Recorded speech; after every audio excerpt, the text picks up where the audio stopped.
Bonjour, là on va voir le cours des urticaires. Il faut savoir que l'urticaire est une dermatose inflammatoire et constitue un motif de consultation assez fréquent. Son diagnostic repose sur l'interrogatoire et sur l'examen clinique, et donc on n'a pas besoin de réaliser de bilan paraclinique pour confirmer le diagnostic de l'urticaire. L'évolution est le plus souvent favorable, cependant, il peut y avoir des complications dans certaines situations mettant en jeu le pronostic vital du patient. Sur le plan histologique, l'urticaire correspond à l'œdème au niveau du derme et dans ce cas-là, sur le plan clinique, ça va se traduire par une urticaire superficielle ou au contraire de localisation dermo-hypodermique et dans ce cas-là, sur le plan clinique, elle réalisera ce qu'on appelle un angioedème ou l'urticaire profonde. Elle est due à une vasodilatation et une augmentation de la perméabilité capillaire en rapport avec une activation de certaines cellules qui sont notamment les mastocytes et la libération donc de médiateurs inflammatoires dont le principal étant l'histamine. Donc cliniquement, on distingue l'urticaire superficielle, l'urticaire profonde ou angioedème histaminique et les manifestations associées. Concernant l'urticaire superficielle, elle correspond à une éruption monomorphe, prurigéneuse, fugace et migratrice. L'aspect monomorphe, en fait, correspond au fait qu'il s'agit d'une seule lésion élémentaire, donc qui est en fait, dans le cas de l'urticaire, l'éruption à l'effet de papules œdémateuses. Donc ces lésions papuleuses œdémateuses sont de couleur rosée, voire rougeâtre. Elles peuvent rester isolées ou au contraire confluer en plaques bien délimitées. Cette éruption en fait est également fugace, dans le sens elle va disparaître en moins de 24 heures sans laisser de traces, et également c'est une éruption migratrice, c'est-à-dire que certaines lésions vont disparaître d'un endroit alors que d'autres vont apparaître dans d'autres endroits réalisant une illusion de mobilité. Enfin, les lésions sont prurigéneuses. Concernant l'urticaire profonde ou l'angioedème histaminique, elle réalise plutôt cliniquement une tuméfaction ferme de couleur de peau normale avec une sensation douloureuse et disparaît en moins de 48 heures, localisée à la peau et les muqueuses, notamment le visage avec surtout l'atteinte palpébrale, les lèvres et les extrémités.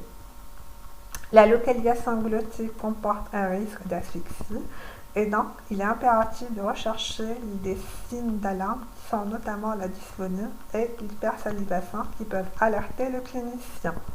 Également, l'œdème de Quick peut être le signe inaugural d'un choc anaphylactique. Ainsi, en cas d'urticaire, il est impératif de rechercher les manifestations associées, notamment les manifestations qui sont symptomatiques d'une réaction anaphylactique, car le pronostic vital peut être mis en jeu dans cette situation par le risque de survenue d'un choc anaphylactique. La classification de Müller permet de distinguer 4 stades de choc anaphylactique. Le premier, c'est celui d'urticaire généralisé avec prurite, malaise et anxiété.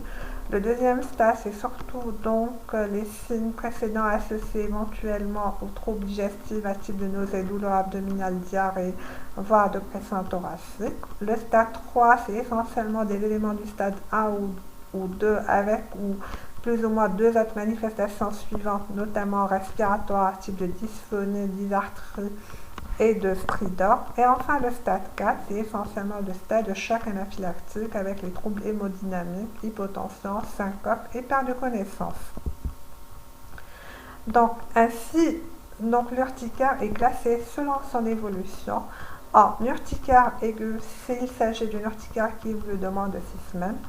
Par contre, s'il s'agit d'une urticaire qui évolue depuis plus de 6 semaines, on parlera d'urticaire chronique. Celle-ci se subdivise en urticaire spontané et en urticaire physique et inductible. Enfin, l'urticaire chronique peut durer des années. En général, la durée de l'urticaire chronique, elle est en moyenne de 3 à 5 ans. Cependant, elle peut aller de 10 à 20 ans. Donc, cette évolution chronique est importante à le faire, il est important de le dire aux patients pour éviter le nomadisme médical et augmenter l'adhésion thérapeutique du patient. Ainsi, donc, si on resynthétise, le diagnostic de l'urticaire, il est clinique. Il sera évoqué devant des papules œdémateuses, fugaces, migratrices et prurigéneuses. Et dans ce cas-là, on est dans le contexte de l'urticaire superficielle. ou bien il sera évoqué devant une tuméfaction ferme non érythémateuse douloureuse et on est dans le contexte d'enjeu d'un urticaire profond. Et selon la durée en fait de cette éruption, donc s'il s'agit d'une urticaire qui évolue de moins de 6 semaines, on parlera d'urticaire aiguë. Et s'il s'agit d'une urticaire qui évolue au-delà de 6 semaines, on parlera d'urticaire chronique. Concernant la pathogénie, il faut savoir que le mastocyte étant la cellule clé dans l'urticaire et il peut être activé ou stimulé par différents allergènes. Parmi ces principaux facteurs activateurs, on retrouve les aliments, les infections, les médicaments, les facteurs physiques et également le stress. Cette activation du mastocyte va se faire de façon immunologique ou non. Ainsi, en cas de mécanisme non immunologique, il faut savoir que c'est le mécanisme le plus fréquent. Il est non allergique, il est indépendant d'une réponse immune spécifique, c'est-à-dire qu'on n'aura pas l'intervention ni des lymphocytes T ni des lymphocytes B, et cette activation se fera de façon directe par activation des récepteurs mastocytaires par les allergènes. Par exemple, en activant des récepteurs aux neuropeptides qui sont activés par le stress. On a aussi des récepteurs à la codéine qui vont être activés directement par le médicament qui est la codéine, ou encore des récepteurs, c'est les toll-like récepteurs qui sont activés directement par l'agent infectieux. Et donc, à côté de ce mécanisme non immunologique qui est le plus fréquent et qui est non allergique, on va retrouver le mécanisme immunologique. Donc, il est rare, il est allergique et il dépend d'une réponse immunitaire spécifique. C'est-à-dire, il va y avoir l'intervention de lymphocyte T ou de lymphocyte B. Donc, parmi les réactions qui sont impliquées dans le mécanisme immunologique, c'est la réaction type A médiée par les IgE qui est la plus fréquente et qui comporte, cette réaction-là comporte le risque de choc anaphylactique. Et à côté de cette réaction type A médiée par les IgE qui est la plus fréquente, qui est la plus fréquemment impliquée, donc on retrouve les autres réactions, notamment la réaction type 2, plus rare, avec les anticorps IgG qui sont dirigés contre les IgE ou antirécepteurs à haute affinité des IgE, et la réaction type 3 par fixation des compléments sur les récepteurs des mastocytes. Ainsi, quelle que soit la voie d'activation des mastocytes, il faut savoir qu'il y a 3 conséquences. À la phase immédiate, il va y avoir la sécrétion essentiellement d'histamine, et la phase intermédiaire, il va y avoir la sécrétion de cytokine, et la phase tardive, c'est essentiellement les leucotriènes et prostaglandines, donc qui est responsable du maintien de l'infiltrat cellulaire. Également, dans certains cas, les mastocytes ne sont pas mis en jeu en fait, mais c'est un apport extérieur d'histamine qui sont contenus en excès dans l'aliment ingéré qui est responsable en fait de cette urticaire. Enfin, qu'en est-il de l'urticaire chronique? Il faut savoir que l'urticaire chronique correspond à une hypersensibilité non allergique par fragilité des mastocytes qui sont préactivés soit par un terrain atopique qui est retrouvé dans 30 à 40% des patients qui présentent une urticaire chronique et qui ont un taux élevé d'IgE et qui sont fixés sur les récepteurs mastocytaires.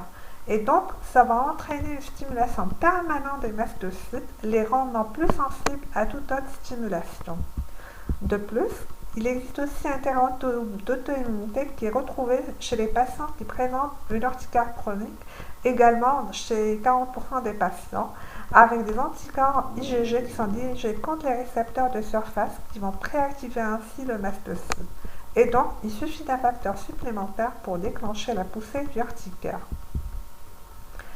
Là, on va voir les principaux facteurs favorisant des urticaires. Donc, on va voir le premier, le facteur infectieux. Il faut savoir que la plupart des viroses, notamment l'hépatite B et la mononucléose infectieuse, sont des causes qui sont classiques mais rares d'urticaire aiguë, alors que les parasitoses, telles que la toxocarose, sont plutôt responsables d'urticaire chronique, et donc il faudra faire une coproparasito des selles, voire en cas de troubles digestifs ou d'hyperénophilie par exemple. Donc, voilà. Concernant les facteurs médicamenteux, ce sont également des causes fréquentes d'urticaire aiguë. Les mécanismes en cause peuvent être immunologiques avec une réaction d'hypersensibilité immédiate qui sera évoquée essentiellement devant le délai de survenue rapide de l'urticaire dans les minutes suivant la prise du médicament. et également l'association à d'autres signes d'anaphylaxie, et le diagnostic sera confirmé par les explorations allergologiques qui sont les prick tests et les intradermoréactions qui sont réalisées en milieu hospitalier. De même, on peut aussi avoir d'autres mécanismes seront impliqués, notamment des mécanismes non immunologiques, par exemple une histaminolibération non spécifique, par exemple en cas de crise, par exemple d'un traitement à base de codéine, ou encore un blocage d'une activité enzymatique, le cas des AINS ou de l'aspirine, en inhibant la voie de la cyclooxygénase, et donc ça va favoriser la synthèse des leucotriènes. Et donc, les sujets souffrant d'une urticaire chronique déclenchent fréquemment une poussée d'urticaire après la prise d'AINS. Et donc, il faudra éviter éventuellement de prendre ces médicaments à base d'AINS pour éviter l'aggravation éventuellement. Et éviter les poussées d'urticaire chroniques. Donc là, c'est une liste des principaux médicaments qui sont responsables d'urticaire, mais en fait, c'est une liste qui est non exhaustive. Donc on retrouve les bêta-lactamines, les anesthésiques généraux, notamment le Cura, les limiteurs d'enzymes de conversion, les produits de contraste iodé, les AINS et l'aspirine. Concernant le facteur alimentaire, généralement, le plus souvent, ce facteur alimentaire, il est incriminé le plus souvent dans le déclenchement des poussées d'urticaire par un mécanisme non immunologique. Généralement, ce sont des aliments histaminolibérateurs ou riches en histamine ou en tyramine et qui sont consommés en grande quantité.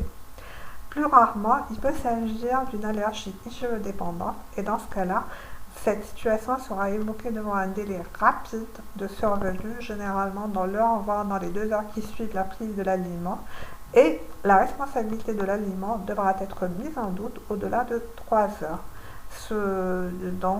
Cette suspicion, en fait, cette situation sera confirmée par les explorations allergologiques, par le dosage des IgE spécifiques d'un aliment, les prick tests et si, en fait, en cas d'allergie alimentaire vraie, il est impératif de faire une éviction définitive de l'aliment. Donc là, en fait, c'est la liste de principaux essentiellement aliments qui sont riches en histamine et qui sont impliqués essentiellement dans le déclenchement des poussées d'urticaire. Donc on retrouve les poissons, les crustacés, le fromage, les légumes, notamment les épinards, les fruits avec notamment les fraises, les bananes, le chocolat et les colorants. Concernant l'urticaire par piqûre d'insectes, il faut savoir que les hyménoptères, notamment les abeilles, les guêpes et frelons, sont le plus souvent responsables. Et en cas de lésion urticarienne à distance du point d'injection, il faut considérer la réaction comme étant générale et complétée par des explorations à la recherche d'une hypersensibilité à IgE dépendante. Concernant l'urticaire de contact, elle peut être de mécanisme non allergique, par exemple en cas de contact avec les feuilles d'ortie ou de méduse, ou au contraire aussi, elle peut être allergique. Et dans ce cas-là, on a par exemple l'exemple du latex qui est l'archétype de l'urticaire de contact médié par les IgE et ça sera confirmé par les explorations allergologiques. Concernant les facteurs psychogènes, le rôle du stress est très souvent invoqué par les patients. Pour les facteurs physiques, notamment qui sont impliqués dans l'urticaire chronique inductible, on peut distinguer différents types, à savoir le dermographisme, l'urticaire solaire ou froid, cholinergique, aquagénique, retardé à la pression et l'angioedème migratoire.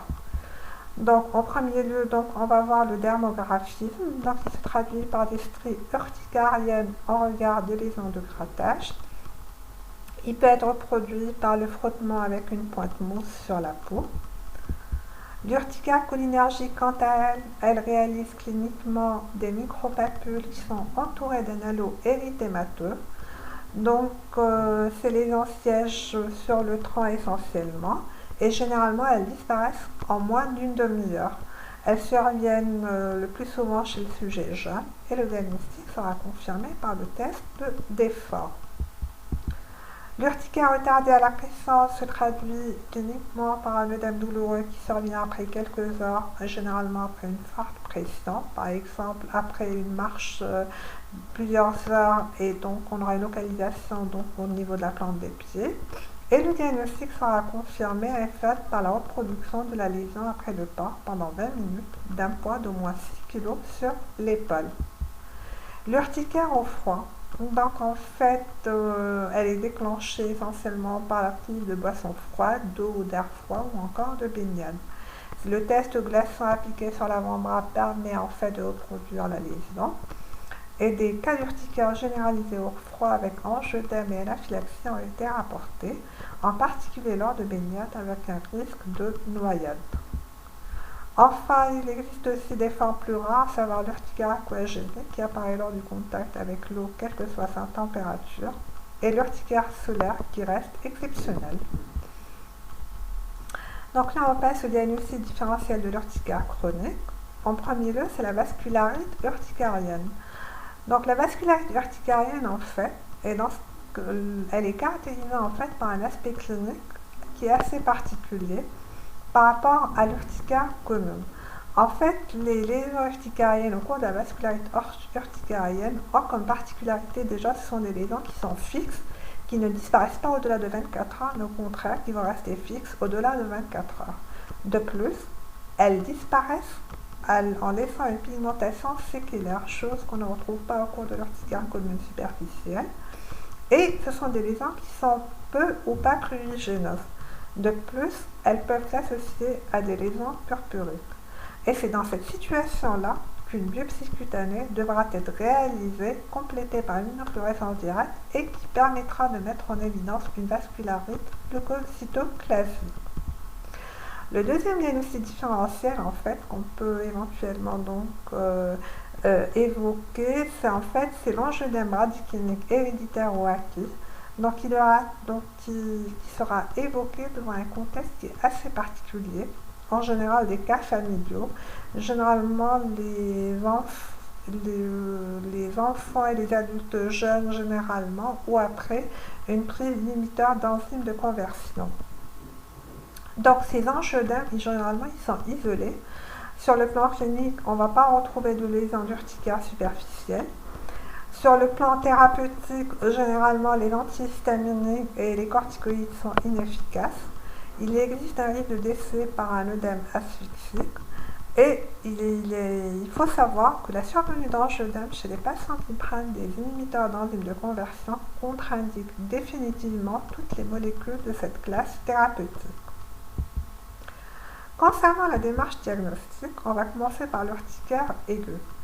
Il faut savoir que bien que rare, il est important de ne pas méconnaître une cause allergique devant une urticaire aiguë. Et donc, il faudra rechercher des arguments cliniques qui sont en faveur de mécanismes IgE-dépendants, représentés par le délai de survenue qui est très rapide dans l'heure, voire dans les 2 heures qui précèdent la poussée d'urticaire, et également l'association en fait à d'autres signes d'anaphylaxie. De plus, les explorations allergologiques réalisées en cas de suspicion d'urticaire allergique comportent le dosage d'IgE spécifique par le radioallergo-sorbent test et les tests cutanés qui sont représentés par les prick tests et les tests intradermiques essentiellement aux médicaments à réaliser à distance de la réaction, c'est-à-dire qu'à 6 semaines et dans des structures spécialisées vu le risque de choc anaphylactique. Donc, concernant les explorations allergologiques, un petit rappel pour les prick tests. Il consiste à déposer la substance à tester sur la peau, puis à l'introduire en enfonçant au travers de la substance une minuscule pointe qui pénètre jusqu'à 1 mm de profondeur. La lecture se fera après 20 minutes, par la mesure en millimètres de la papule éventuellement présente. Concernant l'intradermoréaction, généralement elle est réservée à l'exploration des accidents médicamenteux parasystémiques. La lecture se fera après 20 minutes et elle réalise la pénétration certaine et immédiate d'une quantité significative de la molécule explorée qui est mise directement au niveau du derme. Donc, concernant l'urticaire chronique, l'interrogatoire permet de préciser les antécédents et les facteurs favorisants. Donc, comme on l'a vu tout à l'heure, les INS et les aspirines sont responsables d'une poussée d'urticaire chronique chez plus de 30% des patients et donc il est impératif d'éviter ces molécules. L'examen clinique en cas d'urticaire chronique a pour objectif d'éliminer un diagnostic différentiel, par exemple une vascularite urticarienne, Également, il a pour objectif de réaliser les tests physiques en cas de suspicion d'urticaire chronique inductible et également de rechercher une maladie auto-immune associée, notamment rechercher une dystéroïdie associée. Ainsi, en l'absence d'éléments cliniques d'orientation, un bilan clinique comprenant une numération formule sanguine, une VS-CRP et des anticorps antithyroïdiens sera réalisé après échec d'un traitement par des antihistaminiques anti-H1 qui sont prescrits pendant 1 à 2 mois selon la conférence de consensus français. Concernant le traitement, alors, pour l'urticaire aiguë superficielle, donc il est impératif de supprimer le facteur déclenchant. L'éviction définitive du médicament ou de l'aliment en cas d'urticaire allergique, prescrire des antihistaminiques anti-H1 donc de deuxième génération pendant 1 semaine, éventuellement associés dans les formes profuses aux corticoïdes. Et concernant l'urticaire chronique, il est impératif de réaliser une éducation thérapeutique du patient dans le sens expliquer au patient sa maladie, expliquer qu'en fait il s'agit d'une maladie qui est chronique, qui n'est pas contagieuse, qui ne met pas en jeu le pronostic vital concernant l'urticaire chronique et que en fait il est important donc il est important en fait de prendre donc le traitement pendant au moins 3 mois à base antihistaminique anti-H1 de deuxième génération et les arrêter progressivement après disparition des poussées. Quant aux corticoïdes, en fait par voie générale, ils n'ont pas de place dans la prise en charge au long cours et en continu des urticaires chroniques. Et je vous remercie.